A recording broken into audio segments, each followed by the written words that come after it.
Lost Ruins of Arnak has 1 to 4 players exploring an island in order to discover lost ruins. Czech Games Edition provided this in exchange for an honest review.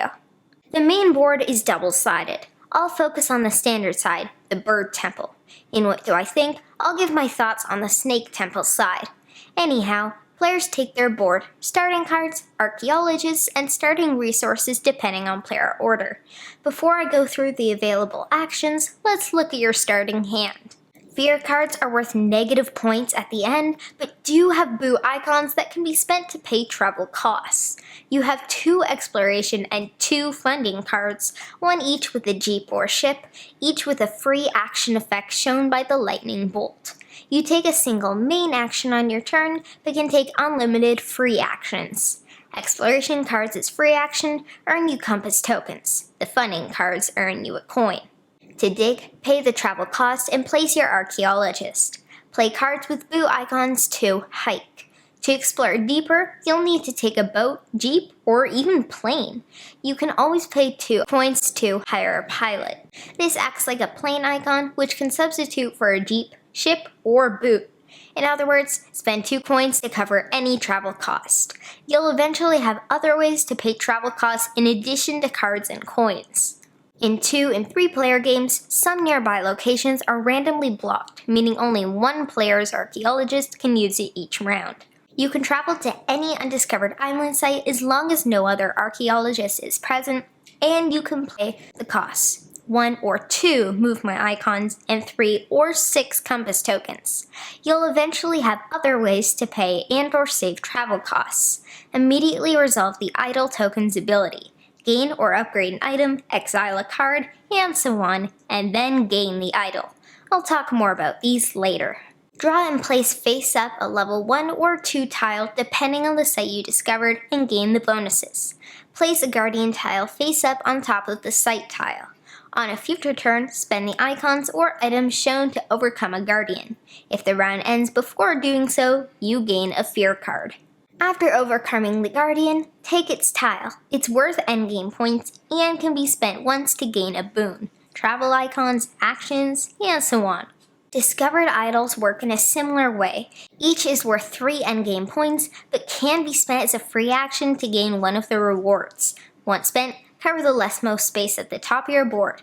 If you don't spend idols, you gain the uncovered endgame points in addition to the idol points, but miss out on these rewards. Choose wisely. The Moonstaff is the game's timer. At the start of each round, remove adjacent cards from the game. That's right, the game is only 5 rounds. That's why free actions are so important. Anyhow, each round, this market has fewer items, purchasable with coins, and more artifacts, purchasable with compasses.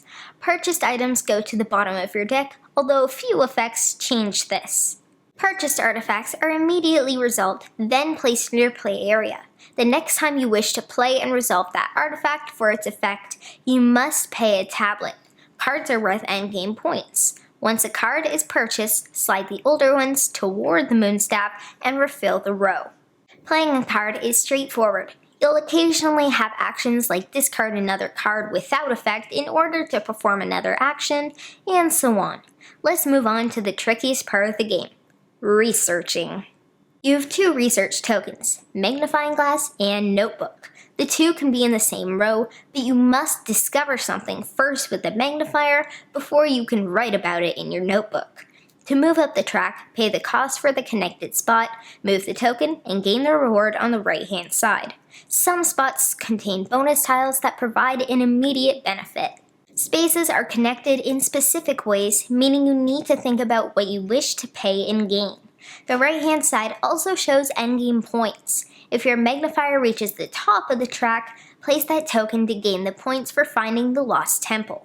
From that point, pay the printed cost to gain a tile from any of the reward stacks. For example, to gain the topmost tile, you need to pay a coin, 2 tablets, a ruby, a compass, and an arrowhead. The research track earns you assistance. Take one of the 3 available top tiles and place on your board. To use them later as a free action, turn them sideways to gain the bonus. Later research spots allow you to upgrade your assistant. Flip them to the gold side. If they were used, they refresh so you immediately gain access to their upgraded ability. You can also pass, which ends your round. Once all players have passed, a round ends. The references walk you through the steps to set up for the next round. Pass the first player marker, and then continue. After the final round, use the scoring sheets to figure out how everyone did. Take actions, build your deck and engine, and gain points by exploring, researching, and more. That's Lost Ruins of Arnak. Once you're comfortable with Lost Ruins of Arnak, the box time is accurate. Our 4th and 5th games were exactly 90 minutes. This is a table hog. Even solo players will need a rectangular table that's 3 feet by 5 feet. Speaking of the solo game, I didn't have a chance to try it, but you're basically playing a 2-player game. Your rival is 1 step ahead of you at all times, and their actions depend on the current game state. No starting sites are blocked in a 4-player game. Analysis paralysis, AP, is where someone freezes when making decisions. AP and free actions are why playtime depends on player count. By grade 3, players should be fine with the reading and math. You will need to be able to generate a long-term plan, adapt, and maximize actions to get your engine going. I recommend players be at least 9 before giving this a try, and stick to the Bird Temple. Gaming Rules' Paul Grogan taught me how to play Lost Ruins of Arnak and Tabletop Simulator. I was up against 2 adults, and I think at least one had played this already. I focused on exploring and digging. My opponents focused on the research track. You definitely need to spend a fair amount of this game researching.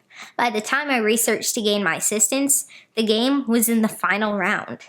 I spent my coins to grab as many items as possible while my opponents researched some more. The winner had 67 points, the runner-up had 50, and I had 46. Lost Ruins of Arnak generates AP in players prone to it. Between that and free actions, this game can seriously drag. It's frustrating because the theme and art come together really nicely, but the uneven pacing hurts. If this game was 30 minutes shorter, I'd probably love it. Spoilers. I do love the variety in the card decks. Because each card is unique, it ties in with the exploration theme.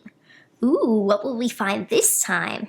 I love how much variability there is during setup. The cards, tokens, and tiles mean that your choices won't ever be the same. Nice!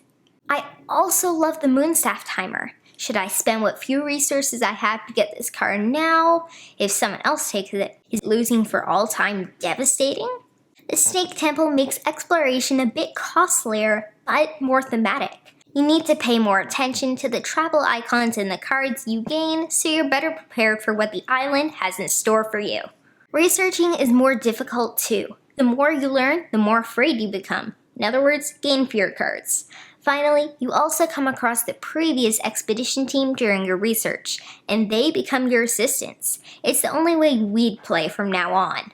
The graphic design is really good. Icons are easy to tell apart, and cards aren't crowded. The art is gorgeous and pulls you into the theme. Every card and tile has a unique illustration. I wish the board's free action symbols were outlined though. They blend into the background a bit and can be forgotten while you're still learning. The rulebook, like with pretty much all CGE games, is excellent. Lost Ruins of Arnak is a thematic game that makes you quickly maximize your few actions to build your engine before the end sneaks up. It has tons of variability in its setup, randomness in its draws, and because of the mechanisms and AP, it has a longer playtime than I'd like. For an additional 10 minutes, Teotihuacan provides greater control over my actions while still offering randomness and variability to keep me on my toes. This is a good game and many will love it. I like it and will play if someone asks, but it's not one I'd ever suggest.